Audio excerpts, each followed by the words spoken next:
they could take it. They knew the promise was to them. So much so that Caleb, after 40 years, he was 40 years old when he went to spy out the land. 40 years old when he stilled them. 40 years old when he said, we can do it. God said we can do it. And then he had to wait another 40 years till all the unbelievers who died because of the sin of unbelief were separated from the camp. Then he comes to Moses, and now he's 80 years old. He said 40 years, and he was over 80. 40 plus years. He said, I've waited. I'm just as strong today to go out and to come in. He says, give me my mountain. Amen. What's he saying? I heard God speak to me. That promise was to me. It wasn't a general message to everybody out there. He heard a whisper in his heart that that land was his land. That promise was his promise. And God says, I've come.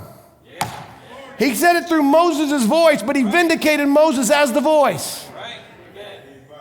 Moses had the vindication that he'd been on the backside of the desert. He met God, was commissioned by God to bring a message, and he came out and showed the signs that God wanted him to show to vindicate that he was the mouthpiece of God. So it wasn't Moses' message, it was God's message.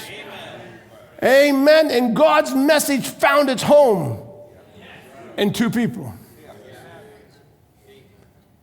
Everybody else heard what Moses said that day. But there was two that received the message. And here Caleb is, after a 40-year delay.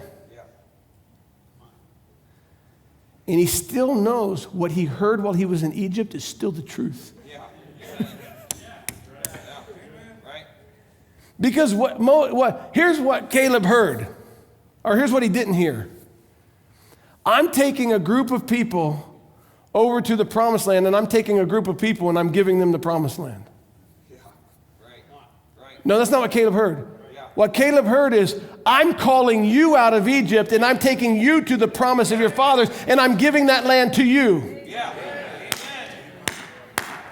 Amen. That's what the crystal of predestinated seed picks up. Not the general message, the individual message.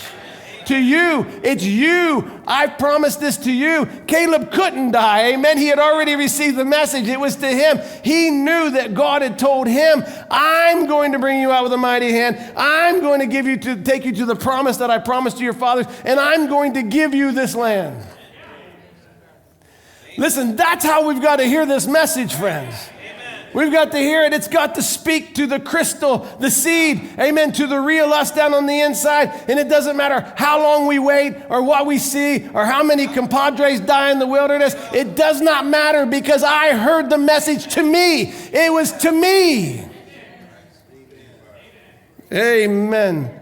There's been all kinds of revivals and all kinds of meetings and all kinds of camps and all kinds of doctrine, and they sweep through and everybody gets excited, and then it dies off, and then another one sweeps and it dies off, and great ministry and what. It doesn't matter how long that goes on. I heard something to me, that this message is to me. The body change is for me. The calling out of Laodicea was for me. The stepping through an open door and taking another position with my Lord, that was for me.